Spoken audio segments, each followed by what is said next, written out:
We've had our identities and our birthright stripped from us, all right?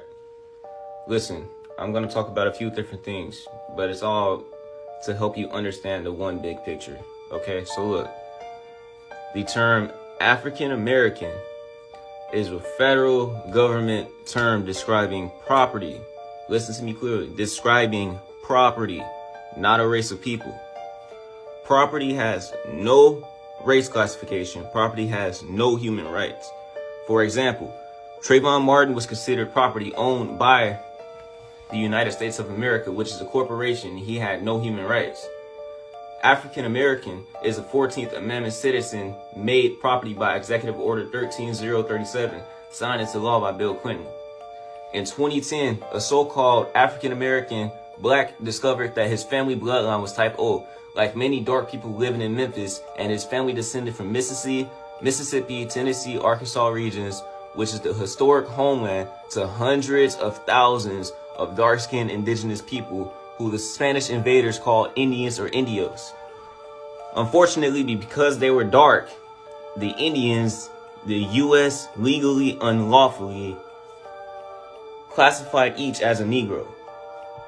So yes, these identities were given to us that fed further into the illusion of the reality we live in. We are not black people. We are not African Americans. All right, I'm gonna go more into it. Let me readjust. The Union States Society classifies them as illegal aliens. This de facto government defines illegal aliens as people who sneak over the borders and do not register with the government. They either have a relative or a friend cover for them and find a method to obtain falsified documents / paperwork relative to the jurisdictional claims of the United States Union. The United States Society has a de facto authority over the piece of land now called the United States of America and over the primitive people who are in the denationalized state with the brands Black, Colored, Negro, Afro-American, African-American, Latino, Puerto Ricans, Indian, West Indian, etc. Classified as illegal aliens often receive benefits as a result of what the foreign jurisdiction United States of America Corporation with its headquarters in England classifies as false identification / paperwork. 14th Amendment artificial person.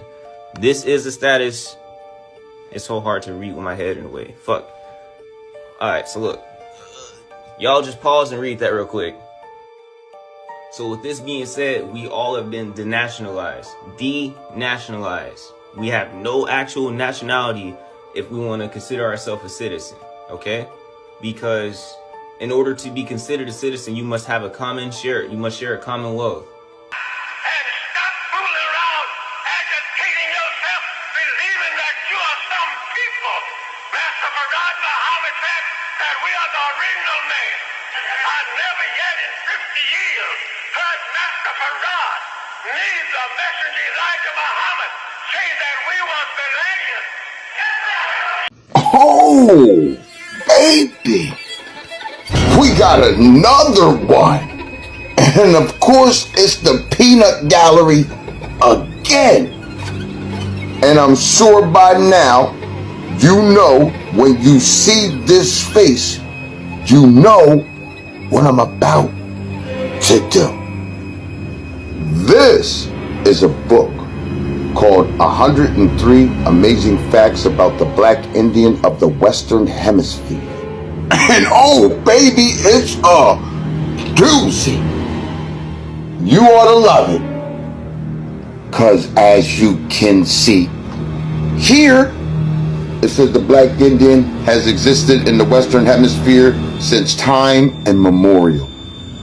And here it says all native and indigenous people of the Western Hemisphere, aka Indians, did not and do not have high cheekbones, slanted eyes, reddish copper skin, or straight hair.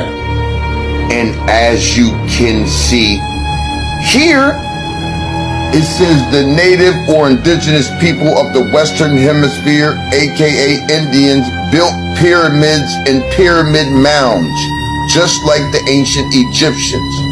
This synonymous comparison of both cultures from opposite sides of the world is because they are both genetically linked. They both are the same people. Why? And as you can see here, it says the Black Asians from the various dynastic Chow and Shang dynasties migrated back into here thousands of years ago and mixed back in with the tribes. And as you can see here, it says the Black Indians lived and thrived in the Western Hemisphere during the time of the Ice Age.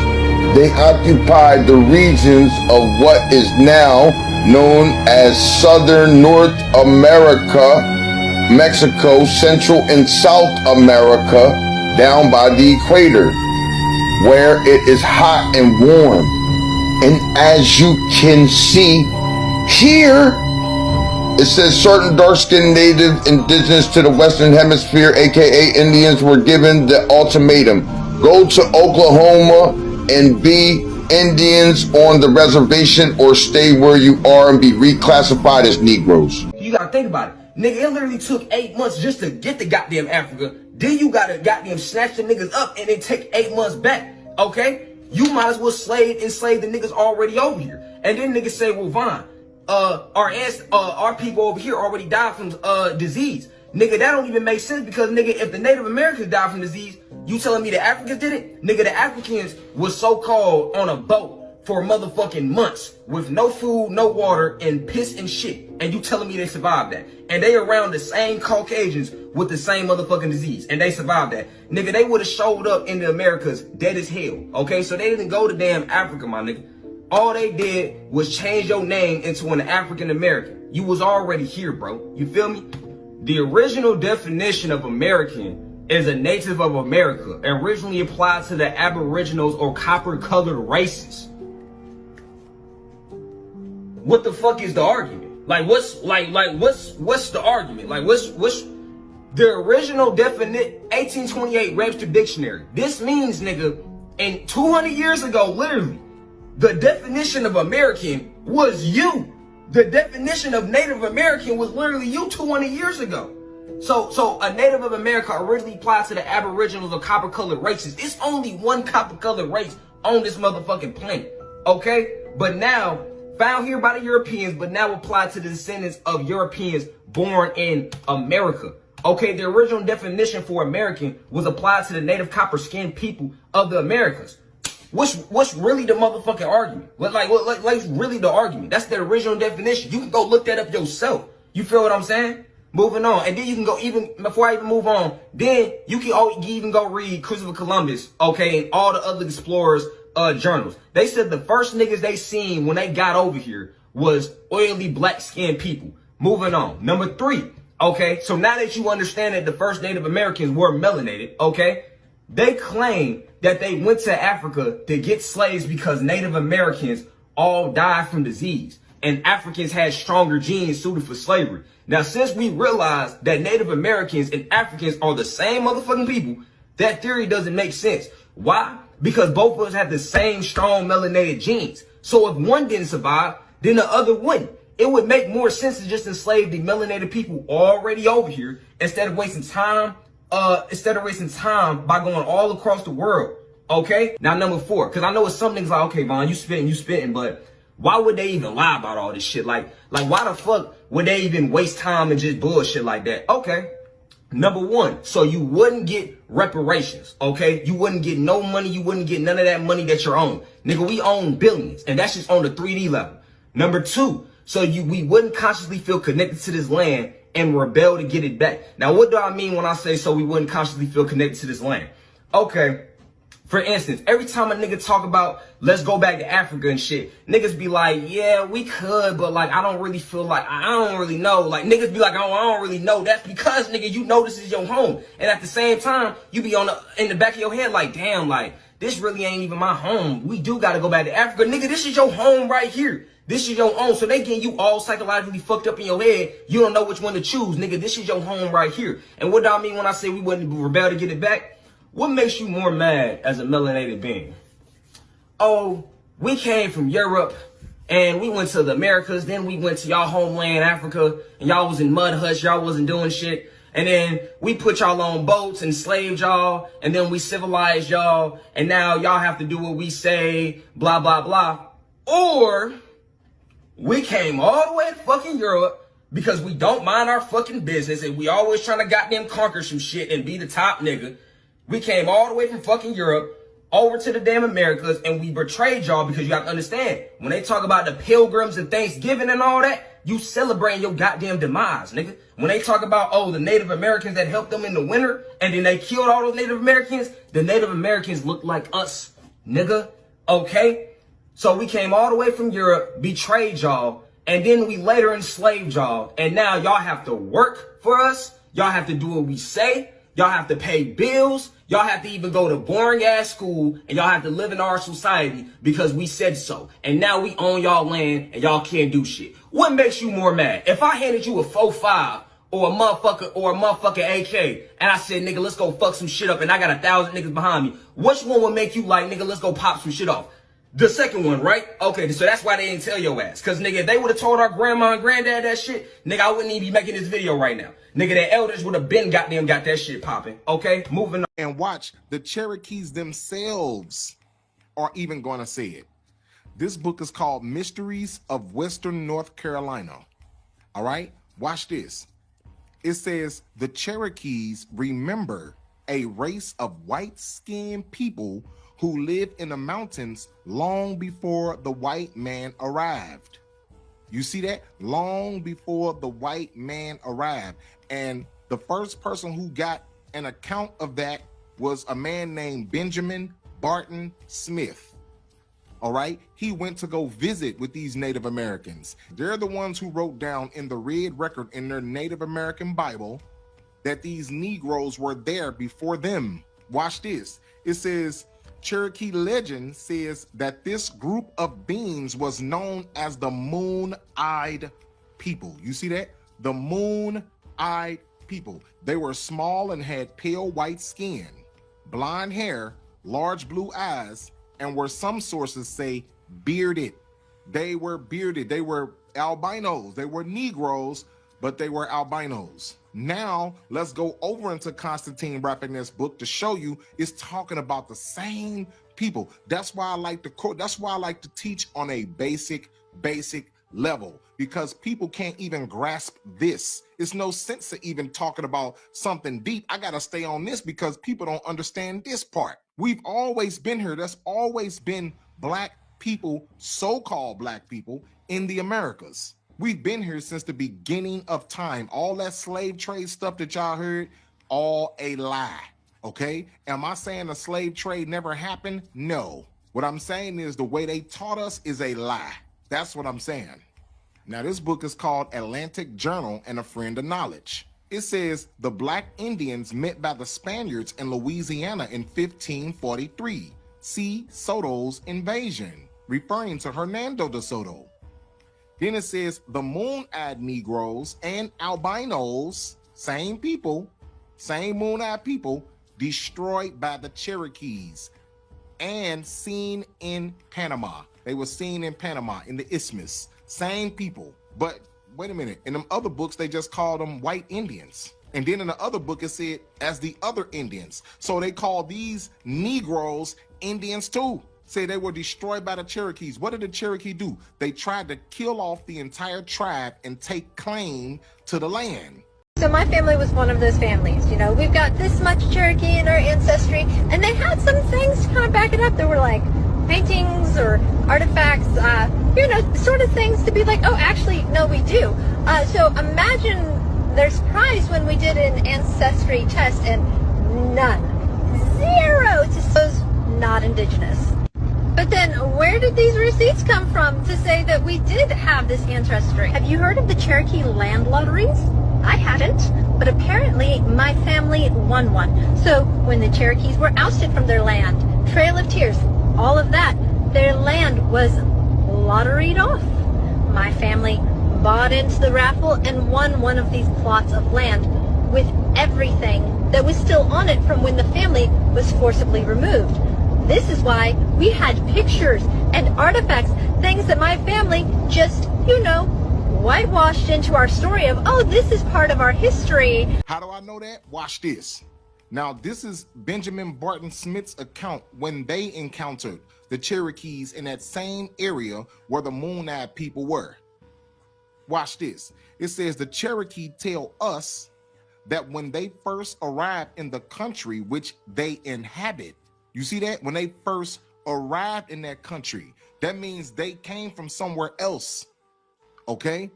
They're not the originals of that land. It said when they first arrived in the country which they inhabit, they found it possessed by a certain moon-eyed people. Do you see that?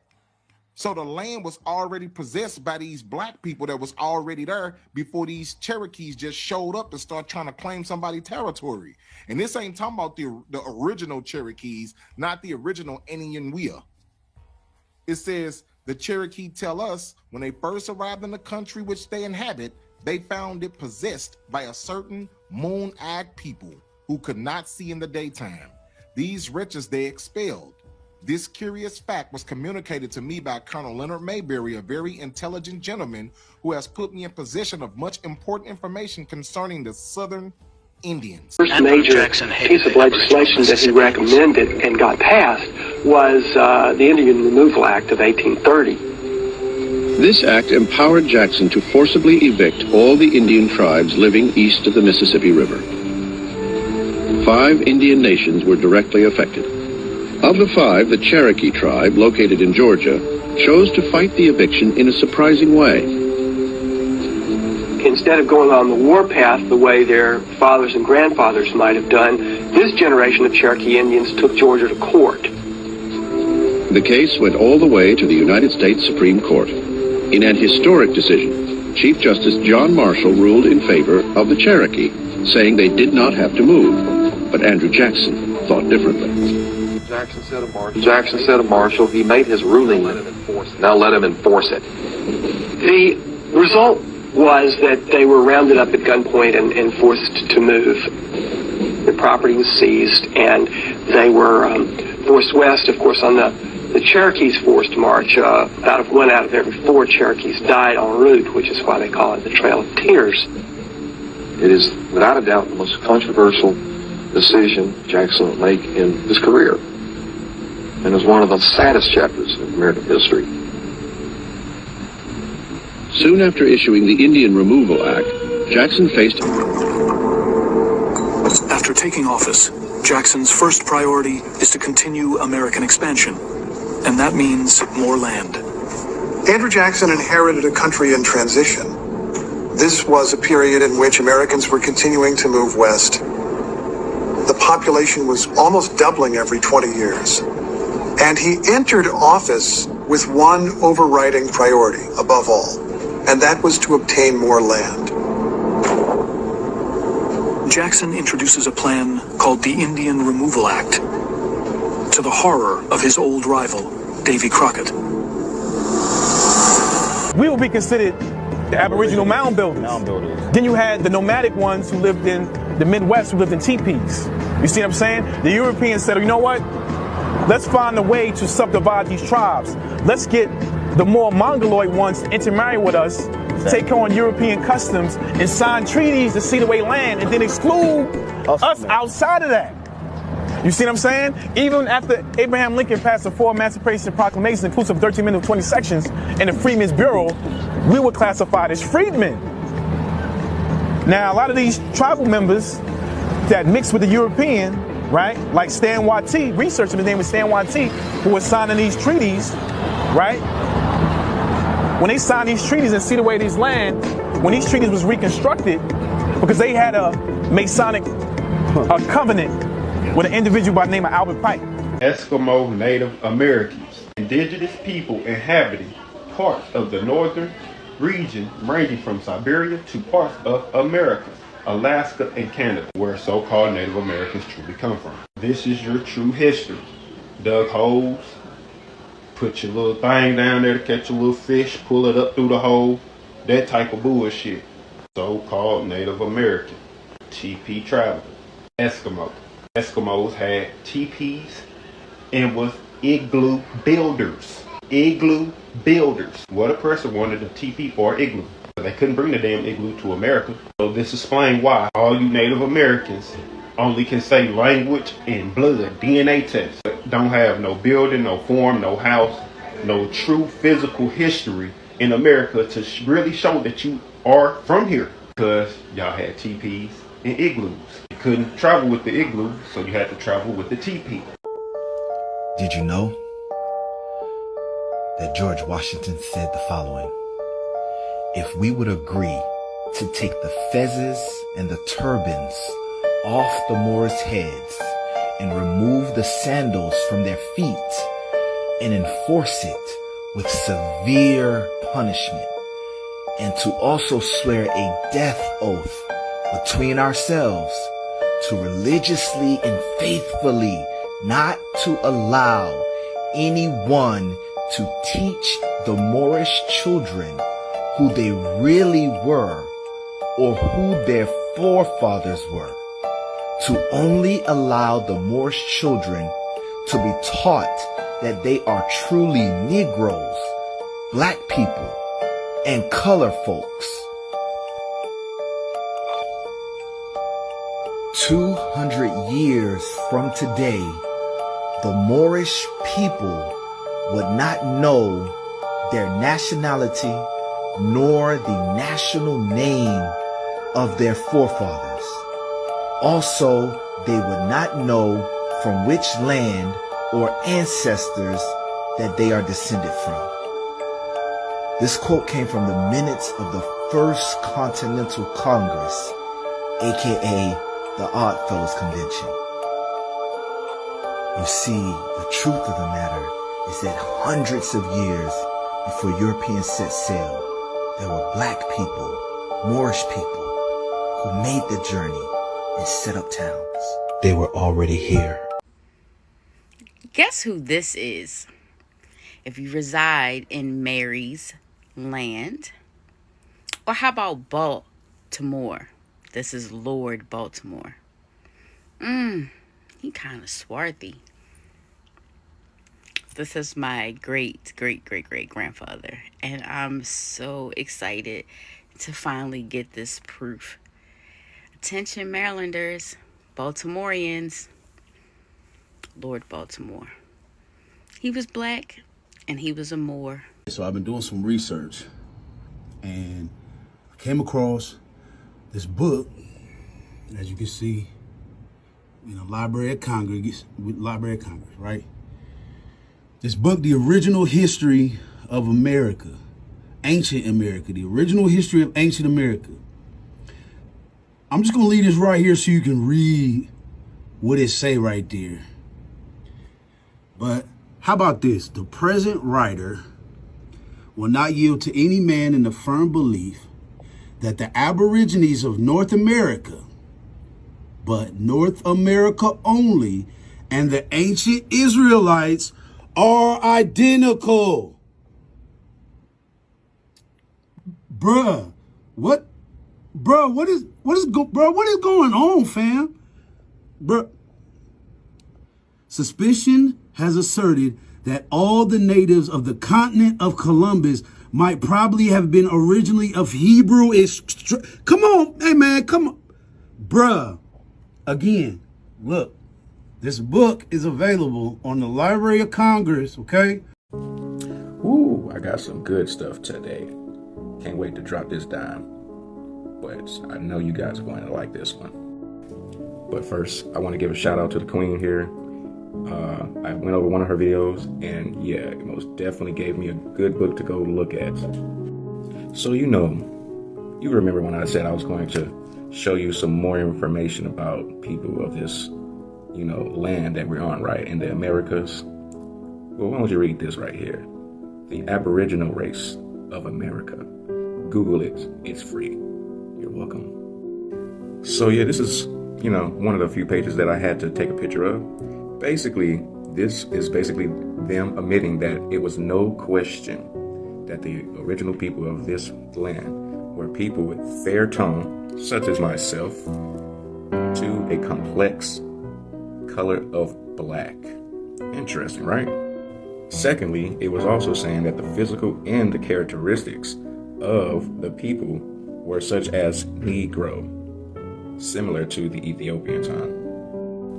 It also states that there was a civilization even ancient to the appearance of the Incas. I wonder what they mean by that.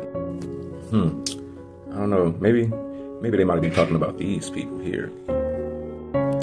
So this is the part where I was talking about, where they were talking about the characteristics of this civilization and how there was a people that was even more ancient to the Incas. You can stop and read for yourself. Uh-oh. What are they talking about? Pygmy race of the Mississippi. Oh, they're talking about these pygmies. The pygmies from the St. Louis World's Fair of 1904. Interesting.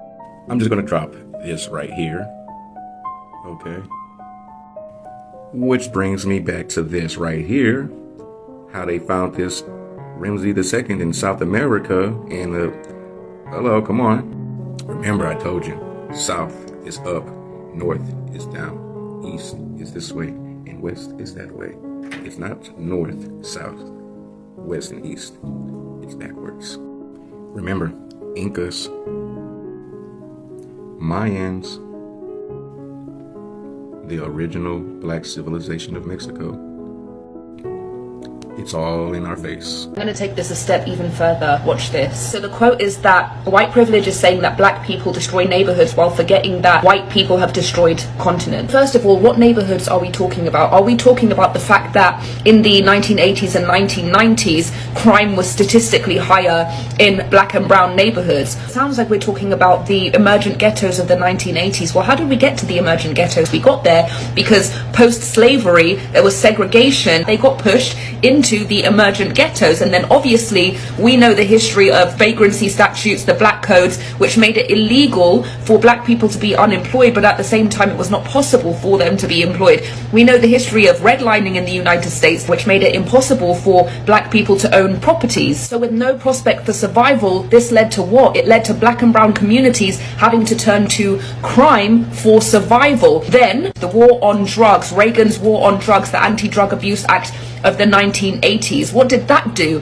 That meant that everyone who was turning to crime for survival was prosecuted and put in prison for life, and then begins the period in US history of mass incarceration. What happened after that? What happened after that is that the children of the mass incarcerated were left without at least one parent, and another parent who had to work 3 jobs to compensate for the lack of the other parent, which meant that the child had no parents. What did that lead to? The epigenetic transference of transgenerational trauma from one generation to the next to the next. Meanwhile, all of these neighborhoods and communities were totally disenfranchised because of these racist laws. So who was responsible for all of this? Well, the slavers. Who were the slavers? They were the colonists. So when you think about it like that, the same people who destroyed continents are the same people who caused the destruction of those communities in the United States. See, when you trace it back, corruption, greed, and power are the root of all evil.